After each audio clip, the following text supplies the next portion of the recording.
Salut les pêcheurs. Alors, je reviens d'un super trip de pêche en Nouvelle-Zélande et je voulais partager avec vous quelques astuces ainsi que le matériel que j'ai utilisé parce que c'est pas pareil qu'ici. Là-bas, j'étais allé pour chercher le snapper. C'est une sorte de gros pagre, sauf qu'il peut devenir très gros jusqu'à, je crois, une quinzaine de kilos et ça tire très fort. Je rêvais surtout d'aller en Nouvelle-Zélande pour attraper un Yellowtail Kingfish. En fait, c'est une céréole à queue jaune. On appelle ça Hiramasa en japonais. C'est une espèce de céréole, toute grise avec une longue ligne jaune et une queue jaune. Le challenge du trip, c'était de pouvoir aller en Nouvelle-Zélande pour faire un peu de tourisme et surtout explorer la côte et essayer de se mesurer à ces poissons. Parce que le snapper, ça a l'air vraiment fun à pêcher et le Kingfish, ça a vraiment une sale réputation. Alors pour ceux qui auraient envie d'aller faire un tour en Nouvelle-Zélande et de tremper un peu la canne à pêche, je vais vous montrer avec quoi je suis parti. Parce que la Nouvelle-Zélande c'est loin et il faut faire pas mal de chemin pour trouver les spots de pêche. C'est assez sauvage et il faut pas trop s'encombrer. Parce que les endroits où il y a du poisson, souvent c'est les endroits qui sont pas super accessibles. Donc en fait, le premier défi quand on arrive en Nouvelle-Zélande, c'est de trouver les spots de pêche. La Nouvelle-Zélande c'est une grosse île, c'est entouré par l'océan. Il y a des grosses falaises avec des rochers super abrupts, super glissants, super coupants, des grosses vagues qui tapent contre la côte. Et quand on n'a pas de bateau, qu'on veut pas prendre un guide de pêche, y aller un peu à l'aventure, il faut quand même drainer pas mal d'informations sur place. Donc le mieux pour vous c'est d'aller dans des magasins de pêche locaux parce que c'est eux qui savent exactement déjà comment ça se passe, avec quoi pêcher, à quel endroit aller, quel moment de la marée, selon la zone et la période. Avant toute chose, sur ces contrées qui sont quand même un peu plus sauvages, il faut quand même des infos pratiques de l'environnement, de l'océan, des marées. Déjà ça c'est le plus important et après vous pourrez regarder au niveau matos de pêche. Vu qu'on va marcher et qu'on va faire pas mal de routes, il ne faut pas prendre 36 000 choses, il faut prendre le minimum mais exactement ce qu'il faut. Ça sert à rien d'emmener plein de leurres de la maison qu'au final on va pas utiliser. Bon au final j'ai utilisé ça. 2 combos. En ce moment je m'amuse vraiment à pêcher avec des cannes voyage. Là elles sont en 2 brins mais on peut les séparer encore en 4 brins. En fait dans la valise ça prend moins d'1 mètre. Ce qui est bien avec ça c'est qu'on peut mettre ça dans le sac à dos, on peut mettre ça dans la valise, on peut mettre ça dans un tube de canne. Ça c'est mon tube de canne, voilà. Il fait 1,10 m et ce qui est bien c'est que déjà il est pas lourd. Dedans j'ai rentré à peu près 8 cannes en multibrin. Quand on prend l'avion déjà, vu que ça dépasse pas une certaine longueur, on paye pas de taxes. C'est pas lourd et si je dois prendre des bus, des trains, des avions, des tuk-tuk, des chevaux et du bateau, au moins ça c'est super pratique à transporter parce qu'il y a ça mais aussi la grosse valise derrière. J'avais donc ces 2 combos et un sac à dos. Voilà, c'est tout ce que j'avais pour la journée. Pour avaler les kilomètres, marcher, descendre dans les cailloux et pêcher tranquille avec le minimum à l'intérieur. Je suis allé sur une île et j'ai loué des Airbnb. Les Airbnb, c'est des logements qu'on peut réserver avec le téléphone à la minute près. Rapport qualité-prix, c'est vachement intéressant. Et ce qui est bien, c'est que c'est des endroits qui sont pas forcément super chers. C'est hyper local parce que c'est des maisons vraiment typiques. Et la troisième chose, c'est que quand vous allez chez des gens, si vous êtes un peu gentil et respectueux, vous allez pouvoir faire connaissance avec des gens qui sont vraiment du coin. Et souvent on fait des belles rencontres parce que c'est des gens qui louent leur maison pour partager des choses. Et si vous êtes gentil avec eux, ils peuvent vous donner plein d'astuces et genre faire cuire le poisson le soir si vous le ramenez, faire des apéritifs, des fois même vous prendre à la pêche parce que souvent les gens qui habitent sur ce genre d'île ils pratiquent des activités outdoor. Alors avant de vous parler des combos avec lesquels j'ai pêché, je vais vous faire un topo sur le minimum à emporter. Voilà ce que moi j'ai jugé bon de prendre. Alors le premier truc à emporter, c'est un sac étanche. Ce qui est bien avec un sac comme ça, c'est qu'on peut aller faire du bateau, des randonnées, on peut marcher dans les cailloux, des fois on peut le mettre sur l'eau et nager dans l'eau avec ça sur le dos pour rejoindre d'autres spots. Ce qui est bien, c'est que les affaires restent toujours au sec, en sécurité et il n'y a pas de souci. J'en ai pas pris un super gros parce qu'une fois que c'est chargé aussi, vu qu'on a beaucoup de marches à faire, il ne faut pas se casser le dos avec beaucoup d'affaires, juste le minimum. Alors, une GoPro, comme ça je vais pouvoir vous ramener toutes les images que j'ai prises. Donc une boîte avec tout mon matos de pêche à l'intérieur, une autre boîte, une autre petite sacoche où là par contre je range quasiment tous mes papiers, passeport, papier, portefeuille, appareil photo, disque dur externe, avec aussi des fois du matériel de pêche derrière aussi. La gourde Tipipi, si vous vous hydratez pas avec la marche que vous allez faire, le soleil, le matériel que vous portez sur le dos, l'exercice de la pêche, votre corps il va se déshydrater, vous allez sentir, vous allez avoir mal dans les bras, ça va pas être bon et vous risquez le malaise. Il fait peut-être super chaud en Nouvelle-Zélande la journée, surtout en été. Mais par contre, le soir, il pèle. Surtout dès que les nuages arrivent et que ça cache le soleil et que vous avez le vent de l'océan. Il faut quand même prendre un pull. Un habit de pluie qu'on peut plier, ça prend pas de place, c'est super léger. Par contre, ça fait coupe-vent. S'il se met à pleuvoir, comme c'est déjà arrivé, hop, avec ça, on est protégé. Au moins là, hop, je roule et j'ai tout dans le sac. Si je le jette dans l'eau, ça ça flotte. Et je peux m'en servir aussi de bouée si je viens être en difficulté. Donc au moins, si je viens à le tomber dans l'eau ou à le perdre, ça flotte, je peux le récupérer avec la canne à pêche. Pour ce qui est du petit matériel aussi, donc n'oubliez pas une super crème solaire, de la protection pour les lèvres, le stick, là pour les oreilles, tout ce que vous voulez. Avec moi j'ai toujours une multiprise parce qu'on ne sait jamais dans la journée où c'est que vous pouvez atterrir, si vous avez besoin de téléphone pour avoir de l'info, pour vous repérer ou pour communiquer. Donc la multiprise avec l'adaptateur du pays, une batterie externe, ça permettra de charger le téléphone parce qu'avec le téléphone il y a quand même le GPS, avec les heures des marées pour communiquer avec les hôtes de Airbnb et peut-être des contacts qu'on a sur le coin. Avec ça vous pouvez aussi charger les batteries de GoPro, voilà, qu'on met dans un chargeur. Comme ça au moins vous pouvez envoyer et vous pouvez filmer l'image toute la journée sans problème avec ça. Donc on va maintenant parler de la pêche. Alors le matos de pêche je vais le scinder en deux. Je vais parler de la pêche au snapper et de la pêche au kingfish parce que c'est les deux pêches que je voulais absolument pratiquer parce que c'est des poissons qui vivent qu'ici et ça vaut vraiment le coup de l'attraper parce que les méthodes sont un peu différentes de chez nous et c'est assez fun. Alors moi j'ai pratiqué la pêche du snapper du bord. En bateau c'est différent puisqu'on va sur des zones avec plus de fond, il faut mettre des poids plus importants, on peut pêcher aux appâts comme au leurre, mais surtout on a plus de chances de rencontrer des gros snappers. Quand je dis gros snappers c'est plus de 6 kg jusqu'à 15 kg. C'est très large, c'est très épais, c'est très costaud. Alors le snapper c'est comme un gros pagre, croisement entre un pajot et un denti de chez nous. Et c'est carnassier, ça se nourrit de moules, crevettes, d'oursins, de crabes et aussi de poissons. Donc ce qui est bien c'est qu'on peut l'attraper aussi bien aux appâts qu'aux leurres. Alors en pêchant du bord, j'ai pris un moulinet en taille 4000. Là c'est le Certate 4000 de chez Daiwa. Ce qui est bien avec ce moulinet, c'est qu'il est petit, compact, très léger, donc on peut pêcher toute la journée avec sans se fatiguer. Par contre, il a un frein surpuissant qui part jusqu'à 10 kg. Je ne l'ai pas serré à fond, mais je vous garantis qu'un petit moulinet comme ça, avec le frein serré fort pour tirer sur les poissons du bord, c'est super efficace. Dedans, il y a 300 mètres de 18 centièmes, ça fait à peu près entre 12 et 15 kg de résistance. Ça suffit amplement pour le snapper. Et je l'ai couplé avec une canne voyage en plusieurs brins. Bonne voyage. Alors moi, j'aime bien les cannes bonne voyage parce qu'elles sont ultra légères. Le fait qu'elles soient en 4 brins, c'est super pratique pour mettre dans la valise. Par contre, c'est des cannes en 4 brins qui sont ultra fiables. Elles sont super légères, très robustes et ultra fiables. C'est-à-dire que quand je pars en voyage et que je vais pêcher des poissons qui tirent un peu, elles sont vraiment robustes et sur des gros poissons, on peut vraiment mettre de la pression. Alors c'est la 764 XXH. Elle peut jeter des leurres jusqu'à 20-90 grammes. Pêcher le snapper du bord, cette canne là c'est bien. Faut pas non plus une canne super light parce que vous allez voir le snapper c'est un poisson qui cherche le fond directement et il faut le brider en fait. Donc on va pas utiliser du gros matos pour se casser le poignet. Par contre avec du petit matos bien solide, moderne, on peut vraiment se régaler. Mais il faut quand même un matos qui tienne parce que le snapper ça tire fort, très fort. Et en bas de ligne par contre faut pas monter super gros si on pêche au leurre parce que le snapper c'est quand même un poisson qui a une bonne vue et il est pas bête. Fluorocarbone YGK en 25 livres, ça fait à peu près 45 centièmes. Donc voilà, de la tresse en 18 avec du fluorocarbone en 45 centièmes, c'est parfait. Et si l'eau est claire et que les poissons sont ultra difficiles, vous pouvez baisser jusqu'à du 20, 16 livres. Mais là par contre attention à la casse parce que le snapper c'est comme la famille des pagres, ça a des dents rondes pour écraser en fait les coquillages, les moules, les crustacés et broyer les poissons.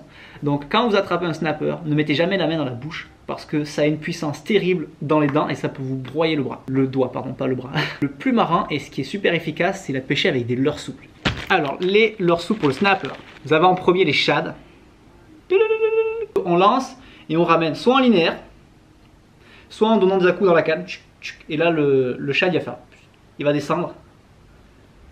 Et souvent, à la descente, bim, le snapper, il le prend. Donc, toujours ligne tendue.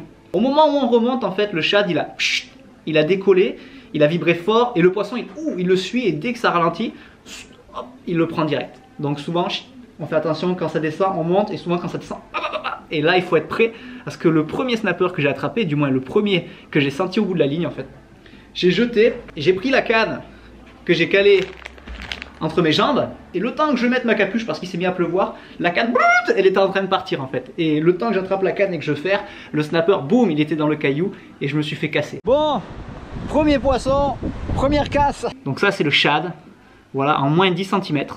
Ce qui est bien c'est que ça refait une petite crevette, un petit poisson, voilà en coloris naturel, ça les snappers ils adorent.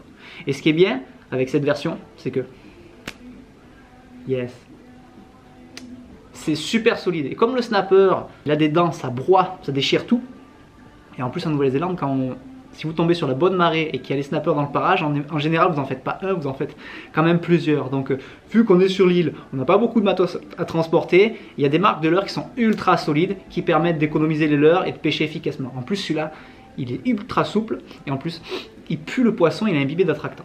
Et par contre, si vous voulez viser le gros snapper, le gros slug, ça c'est gros. Et ce qui est bien lui aussi, c'est que waouh, il est super élastique, avec une tête plombée très légère. Et ça, on le ramène pareil en donnant des coups. Et le slug, souvent, vous faites des pas, ça nage. Ce qui est bien avec ça, c'est que comme le leurre est très dense et que la tête plombée est petite en fait, le leurre il va planer en fait. Et quand il descend doucement en fait, vraiment de manière naturelle, c'est à ce moment-là où pam, ça fait la touche.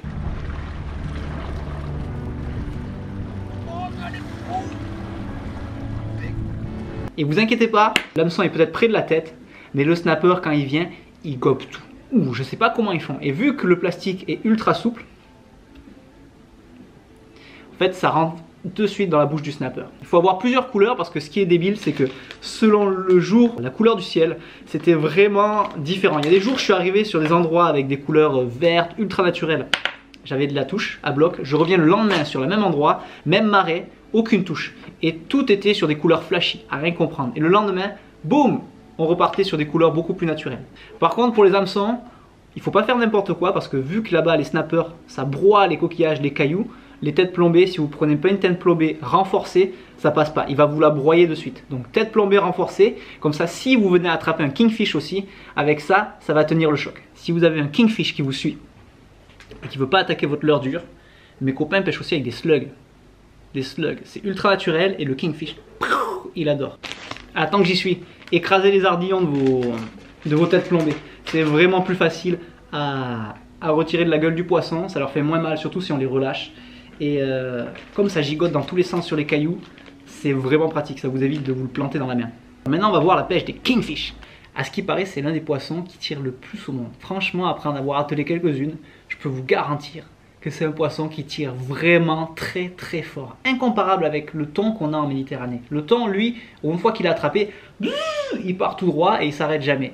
La céréole, elle, c'est pas pareil. Parce qu'en fait, le thon, quand vous l'attrapez, il part droit. Il vous vide la bobine avec le bateau, vous le rattrapez. Alors que si vous pêchez la céréole, que ce soit en bateau ou du bord, c'est un poisson qui vit dans les profondeurs. Donc en fait, quand il monte en surface pour chasser, souvent en banc, quand il attaque, au moment où il est pris, il fonce droit dans le caillou. Toujours au fond, tout à la verticale. Et en fait, il cherche tout le temps le fond à casser la ligne dans les cailloux. Donc il faut brider le poisson au max. Si vous pêchez en bateau, vous avez un peu plus de chance. Par contre, quand on pêche du bord, comme on a fait, c'est vraiment épique parce que vous êtes sur les cailloux sont abrupts, ils sont des fois glissants, des fois ils sont recouverts de moules. Donc si vous venez à tomber, vous vous fracassez, vous ouvrez dans tous les sens. Il y a les vagues, il y a le courant, c'est un poisson qui joue beaucoup dans les vagues. Et au moment où vous l'attrapez, il faut serrer le frein à bloc. Et du bord, il faut surtout l'empêcher d'aller... Il tire très fort et le kingfish n'abandonne jamais. Du début du combat jusqu'à la fin, il tire tout le temps. Tout le temps, vous lui prenez un peu de fil, il vous reprend tout le fil tout le temps. C'est incroyable. Même quand ça arrive au bord, c'est magnifique. Vous voyez, il se tourne et accrochez-vous. Pour pêcher le kingfish en Nouvelle-Zélande, je ne me suis pas encombré. J'ai pris un Saltiga de chez Daiwa en taille 5000. C'est celui que j'ai pour pêcher le thon en Méditerranée. Donc ce qui est pratique, c'est que c'est une taille pour moi qui est très bien parce que moi je fais 59 kg, donc autant vous dire que je peux pas prendre du gros matos et jeter toute la journée avec, même si on s'entraîne, fait du sport toute l'année pour. L'idéal, si vous voulez avoir des touches de kingfish, il faut être sur l'eau et il faut que votre leurre il soit le plus dans l'eau possible, c'est-à-dire qu'il faut que vous lanciez, que vous rameniez et que vous soyez en action de pêche le plus longtemps possible. Plus vous pêchez, plus votre leurre il est dans l'eau, plus vous avez de chances de déclencher une attaque. Et quand vous faites le tour du monde pour venir pêcher un poisson comme ça et que vous n'avez pas 36 000 journées, autant vous dire que les forces, il faut les économiser parce qu'il faut s'économiser pour pêcher le plus longtemps possible. Avoir de la force pour pêcher efficacement parce que si vous travaillez mal votre leurre et que vous ne le travaillez pas bien comme il faut, le leurre ne va pas bien nager, vous allez pêcher pendant des heures pour rien parce que votre leurre il n'est pas attractif. Donc ça ne va pas vous fatiguer les bras, vous allez pouvoir pêcher efficacement comme il faut et surtout dans la valise ça ne pèse pas. Pour le kingfish du bord, sur un moulinet en taille 5000, l'idéal c'est de l'équiper avec de la tresse en 80 livres. Le kingfish on ne le pêche pas avec des leurres qui sont énormes comme la carangue. Souvent il faut des petit leurre, ce qui fait qu'avec un petit moulinet, on peut lancer beaucoup plus loin toute la journée et les animer beaucoup plus efficacement. Dedans j'ai mis de la tresse Daiwa, la nouvelle 12 brins. L'avantage de la 12 brins, c'est qu'elle est plus fine et encore plus résistante que les autres modèles. Et elle est surtout super résistante à l'abrasion. Donc vu qu'on va pêcher dans les cailloux, c'était le top. J'ai lancé super loin des petits leurres sans me fatiguer toute la journée. Et comme elle est plus petite, j'en ai rentré un peu plus. Là c'est de la 80 livres, j'en ai rentré 300 mètres dans le moulinet. Voilà, donc là, ça c'est l'ensemble parfait pour pêcher le kingfish du bord. Et avec, j'ai découvert une canne. Alors j'avais une canne pour pêcher la carangue, mais que j'ai pas gardé longtemps parce qu'elle était bien. Par contre, elle était vachement raide, ce qui fait que quand j'animais mes stick bait, je sentais que les stick bait ils s'animaient pas bien. Et elle était trop raide, donc au lancer, je me faisais vraiment mal au bras avec ce moulinet et les leurres s'animaient pas bien. Alors que dans un magasin de pêche local, je trouve une canne en plusieurs brins, Daiwa, toujours pareil. Alors là, pour la petite histoire, il me manque un brin en fait parce que je suis parti à la pêche avec un copain. Avec Tony justement, et ce qui se passe c'est qu'après la longue marche on avait mis toutes les cannes dans le sac à dos et il se trouve qu'il y a le brin qui est tombé quelque part et vu qu'on avait fait quand même presque 1h30 de marche, j'avais pas envie de à la fin de la journée de refaire les 1h30 de marche pour trouver l'élément. Donc voilà, si vous trouvez un élément en Nouvelle-Zélande de canne Daiwa en multibrin, c'est le mien. Désolé Daiwa France, c'est un modèle australien et néo-zélandais, il n'est pas dispo en France. Demon Blood 804 HF PE6, donc c'est une 80 livres en 4 brins. L'avantage c'est qu'elle est rentrée dans la V10 de suite. Et l'avantage de cette canne, pour une 80 livres, elle a le sion très souple. Ce qui fait que quand on anime pour les stick bait, alors souvent on pêche beaucoup au stick bait là-bas parce que les stick bait c'est une nage un peu plus naturelle que les poppers et les kingfish adorent. Quand vous animez les stick bait, en fait c'est des grands tirés, comme ça, vous lancez, vous ramenez. Et en fait le stick bait, il part, il s'arrête. Il part, il s'arrête. Et souvent à l'arrêt, boum, il est pris. Et comme elle a une tête super souple, au moment où vous ramenez, en fait la canne, elle amortit bien et elle tire bien. Alors que si vous avez un bâton, ça va tirer le fil et le leurre, il va juste avancer comme ça. Vous allez animer votre stick bait, que le sion il amortit bien comme il faut la ligne. En fait, le stick bait il va nager comme il faut en fait. Il va pas avoir une nage mécanique comme ça. Il va vraiment avoir une nage beaucoup plus naturelle. Et c'est cette nage naturelle qui fait que ça déclenche les attaques. Bon, maintenant on passe au leurre. Comme j'aime pas m'encombrer, j'ai pris une boîte où on met quasiment tout à l'intérieur. C'est-à-dire j'ai un côté avec que les leurres et un côté avec tout le petit matériel. Alors le kingfish c'est assez rigolo, c'est une grosse céréole. C'est un poisson qu'on ne voit pas. C'est-à-dire comme c'est un poisson de profondeur, il chasse souvent dans les profondeurs et dès qu'il voit des bancs de mulets ou alors de poissons fourrage, il va venir taper dedans. Mais des chasses de céréoles, ça n'a rien à voir avec des chasses de thon. La chasse de thon, ça explose de tous les côtés, ça fait des grosses gerbes d'eau, le poisson des fois il sort de l'eau, c'est incroyable. Alors que les chasses de céréoles, c'est ultra furtif. Ça fait des petites gerbes en fait, il y a des remous, des fois il y a des bons remous, mais il n'y a pas des gros splashs comme le thon ou la carangue. Et c'est un poisson qui est vraiment fun à pêcher parce que des fois vous lancez le leurre, vous le ramenez jusqu'au bord, et la céréole elle va suivre votre leurre et elle va pas l'attaquer en fait. Elle suit, elle regarde, des fois elle tape un peu dedans doucement, des fois elle le goûte ou quoi, des fois elle fait des... Elle est vachement timide en fait. Donc c'est pour ça qu'il ne faut pas forcément monter le bas de ligne très gros. Et il ne faut pas mettre des hameçons trop gros aussi. Et il faut vraiment bien animer le leurre parce que la céréole elle est ultra timide. Donc il faut vraiment mettre ce qui lui plaît. Si vous avez un leurre qui lui plaît pas, elle va monter une fois, elle va repartir. Alors que des fois quand vous avez le leurre qui plaît, vous ramenez. Et vous voyez il y a une céréole, deux céréoles, des fois il y a un banc entier qui suit et qui touche pas votre leurre. Et ça c'est vraiment frustrant. Par contre quand la céréole elle décide d'attaquer votre leurre, là, moi les premières fois j'étais là, je dis est-ce que j'arriverai à voir la touche? Et mon copain il fait Mathieu t'inquiète tu vas voir la touche. Et pendant 2 jours j'ai pas eu de touche et le 3e jour j'ai eu une touche, je vous garantis que je l'ai vu direct. Ça, le leurre c'est simple, la céréole est venue, elle a tapé le leurre il est parti. Et au moment où il est retombé, il y a d'autres céréoles qui l'ont attaqué. Et en fait, ça jusqu'au bord et il n'y en a pas une seule qui s'est piquée. C'était là. Horrible, horrible. Et là il faut relancer et espérer qu'elle s'accroche. Mais le gros souci de la céréole, c'est que c'est un gros poisson agressif. Timide mais agressif, c'est ultra puissant, mais c'est un poisson qui a une petite bouche. Ce qui fait que si vous utilisez des leurres qui sont trop gros, elle ne va pas pouvoir les engamer correctement. Donc là-bas on pêche avec des leurres plus petits d'habitude en exo. Maximum 20 cm, maximum 20 cm. Donc là je vais vous montrer les leurres avec lesquelles j'ai pêché, j'ai eu des touches et qui sont un peu réputées là-bas. C'est les leurres OTL. OTL c'est des leurres qui sont fabriqués en Nouvelle-Zélande par un mec qui habite en Nouvelle-Zélande. Et ils sont faits exprès pour pêcher la céréole. Ils sont en bois. C'est des leurres qui sont faits main et qui ont vraiment une nage extraordinaire. Je vous vois venir. Alors j'ai mis un triple ventral. Voilà. à ce niveau-là. Là, c'est un BKK en 5-0. Voilà, c'est un trip ultra renforcé qui pique fort et qui met vraiment longtemps à rouiller. Par contre, en queue, j'ai mis un simple. Pourquoi j'ai mis un simple? Parce que si on met un triple, la nage du leurre, elle est un peu moins naturelle. Donc là, avec un simple, en fait, le leurre, il va vraiment nager de manière naturelle. Alors qu'avec le triple, des fois, il y a une allure un peu moins naturelle. Alors au début, j'avais un simple vers le haut. J'ai loupé plein de touches. Je comprenais pas pourquoi. Et un jour, mon copain m'a dit, du magasin de pêche, dédicace à Oxtacle. La carangue, le thon, c'est des poissons qui viennent comme ça. Ouh, attraper le leurre. Donc là, quand ils viennent le saisir, le leurre, l'hameçon est vers le haut, ça se pique bien dans le palais. Par contre, la céréole, ce qui se passe, c'est que comme on jette, et on fait beaucoup d'arrêts, donc le leurre, il nage, il fait.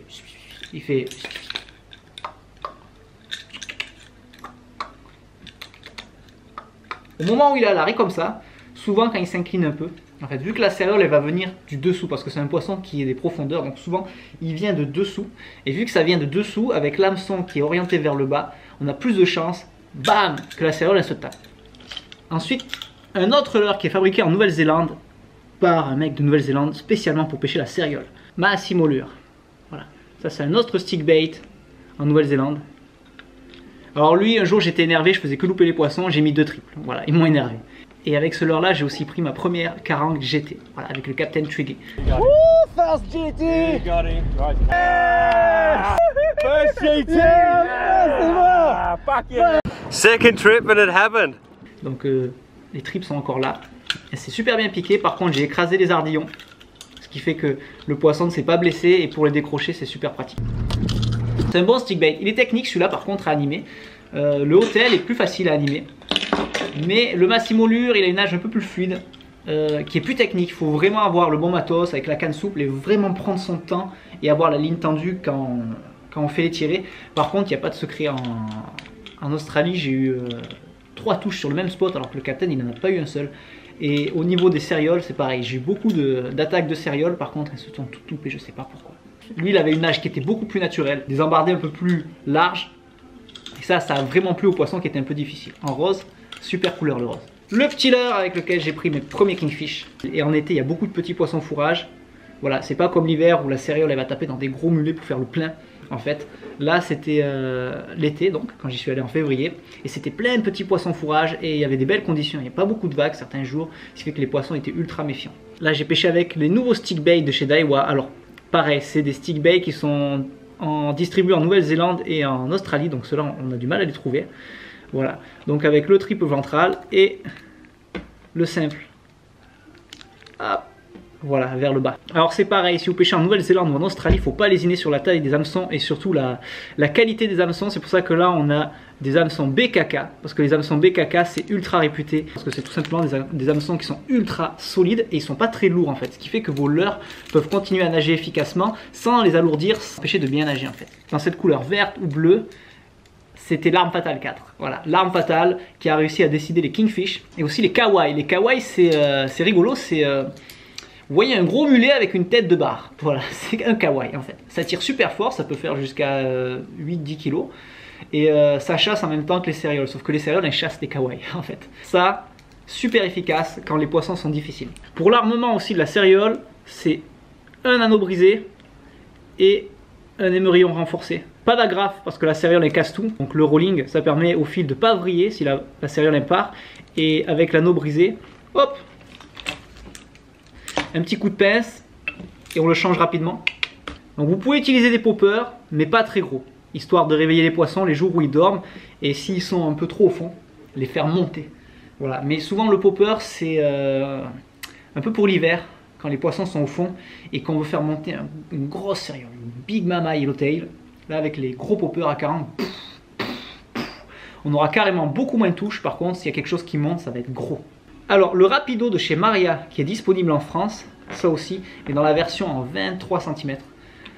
C'est aussi un leurre que j'ai vu pas mal dans les boîtes des pêcheurs et que j'ai vu sur pas mal de photos sur les murs en fait et sur les réseaux sociaux. Donc le Rapido, ce qui est bien, c'est que il coûte un peu moins cher que les leurres faits à la main, parce que les leurres faits à la main ça prend du temps. Il y a quand même un savoir derrière et c'est des leurres qui sont ultra réputés parce qu'ils sont super efficaces. Donc effectivement c'est des leurres qui sont un peu plus chers. Le Rapido est un peu moins cher, par contre il se lance très bien et il brille beaucoup. Il brille beaucoup et il nage vraiment super bien. à la surface, comme ça. Il attire vraiment les cérioles. Ça, c'est un modèle qu'on peut avoir en France facilement. Et je vous en montre un dernier, c'est le Nomade. Voilà, le Riptide en 155 flottant. Couleur mulet, ça aussi, ça plaît aux cérioles quand elles sont difficiles. Ok, donc on a vu le matériel canne et moulinet, on a vu les leurres. Maintenant, on va voir le petit matériel qu'on utilise. Donc une boîte avec les hameçons triples derrière. La boîte de Shipsman. Boum!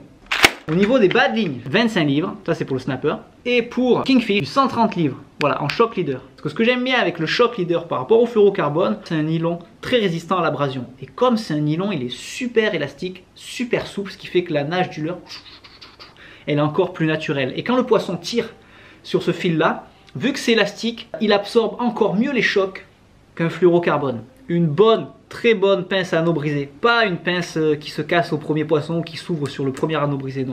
Là, c'est la HPA. La HPA, elle est connue dans le monde entier parce qu'elle est inoxydable et elle ouvre des anneaux brisés jusqu'à 400-500 livres et elle est ultra costaud. Donc, pour décrocher un leurre, changer les hameçons avec les anneaux brisés, parce que les hameçons, avec les gros anneaux brisés à la main, c'est impossible. Donc, si vous n'avez pas ça, vous êtes mort. L'idéal, c'est d'en avoir deux, parce que si vous la perdez, vous êtes cuit. Quelque chose d'indispensable. Indispensable si vous voulez pêcher avec des ensembles de 60-80 livres toute la journée et si vous voulez attraper des poissons, c'est une bonne paire de gants parce qu'en fait, vu que les leurres font quand même à partir de 100 grammes jusqu'à plus, avec de la tresse, c'est beaucoup plus fin que du nylon. Quand vous allez lancer, ça fouette tellement fort dans la canne que si vous faites plusieurs lancers au bout d'un moment, ça peut vous ouvrir le doigt en deux et vous arracher la peau. Et surtout quand vous voulez attraper le bas de ligne pour maîtriser un poisson, que vous voulez attraper tout simplement la queue d'un poisson, il y a des vagues, des cailloux, c'est horrible, des fois vous tombez, hop, le gant ça vous protège la main si vous venez à toucher les cailloux avec les moules dessus. Les poissons quand ils sont gros avec les hameçons des fois dans la gueule, ça gigote dans tous les sens. Avec le gant ça permet de bien le maîtriser, ça glisse pas, donc vous pouvez bien l'attraper efficacement, soit par la tête, soit par le fil, soit par la queue et le hisser à bord. Ça évitera que vous fassiez tomber le poisson quand vous le manipulez, donc ça sera mieux pour vous et le poisson. Et prenez des gants qui sont aérés. Voilà, ceux-là c'est des Zenax, ce qui est bien c'est que ça fait 2 voyages de pêche et ils ont fait pas mal de sorties. Toute la journée dans la main, sous le soleil, on n'a pas du chouchou aux mains, ils sont super aérés, super souples parce qu'il y a des gants qui sont raides et ils ont des super protections au niveau des doigts. Non, ça, je l'ai lavé, je vous rassure, parce que quand je revenais de voyage, ça sentait pas la même odeur. Une frontale, ça permettra de pouvoir évoluer le matin de bonne heure ou même le soir, comme ça m'est déjà arrivé, de rentrer très tard le soir parce que ça pêchait bien, parce qu'on avait fait la fête avec les copains. Sauf que le bus, il me laissait à un endroit et de là jusqu'à mon Airbnb, il y avait encore 20 ou 30 minutes à faire à pied et il n'y avait aucun lampadaire. Donc la lampe, ça vous sauvera. Bon alors il semblerait que je me sois trompé de bus et que après la journée, je me suis paumé et il m'a laissé à un endroit et je sais pas où je suis. Et voilà, ça c'est l'aventure. Je sais pas comment je vais rentrer chez moi, il n'y a plus de bus. Qu'est-ce que je fous en plein milieu des brousses? À cette heure-ci, c'est une longue histoire. Mais j'ai enfin retrouvé la maison, c'est le point là-bas. Donc il faut traverser la jungle maintenant. Donc bien sûr le ciseau pour couper le fil parce qu'avec cette pince là laissez tomber, ça coupe pas la tresse. Ça coupe pas la tresse. Un bon briquet, mais pas un briquet genre avec des flammes. Un briquet avec une grosse flamme qui sort, genre un sabre laser. Déjà parce qu'on peut le recharger et surtout quand il y a du vent, avec la flamme que vous essayez de brûler pour un nœud ou alors bricoler quelque chose. Si vous avez la flamme en général, une fois sur deux avec le vent, ça marche pas. Alors que là, vous pouvez brûler super précisément la partie du nœud que vous voulez faire, donc de votre fil, sans abîmer le nœud. Vous pouvez réparer des leurres souples et si vous voulez allumer un feu ou quoi que ce soit, vous passerez pas 2 heures à allumer la flamme. Une dernière chose aussi que je prends maintenant aussi en France, c'est un sifflet quand je pêche du bord. Ça aussi, je le prends depuis un petit moment en France maintenant parce que quand je vais pêcher seul ou avec 1 ou 2 copains et qu'on vient être dans des endroits un peu reculés sur la digue ou quoi, si on vient à tomber, se casser quelque chose ou quoi, mais qu'on est caché derrière la digue, on est foutu. Et en plus en Nouvelle-Zélande, il y a la marée qui monte. Donc si vous avez un problème en bas, déjà que le téléphone il va pas passer, avec des habits un peu flashy et peut-être un sifflet, ça pourrait peut-être vous sauver la vie si vous avez quelqu'un qui passe en bateau ou quelqu'un au loin. Donc c'était tout pour le matos de pêche pour un trip en Nouvelle-Zélande du bord. Pas besoin de se charger, il suffit juste d'avoir le nécessaire pour être super mobile pour pouvoir pêcher avec le gros ensemble quand on vise les gros kingfish. Par contre, au bout d'un moment, quand c'est plus la bonne marée, que les kingfish ne mordent plus, là vous pouvez vous reposer les bras avec le petit ensemble et continuer à vous amuser sur les snappers. Parce que ce qui est marrant, si vous allez en Nouvelle-Zélande, vous verrez, les snappers ne mordent pas au même moment que les kingfish. Ce qui fait que quand vous allez pêcher le kingfish, vous pêchez le kingfish pendant plusieurs heures, et quand c'est terminé, on se repose les bras et là on s'amuse avec les snappers.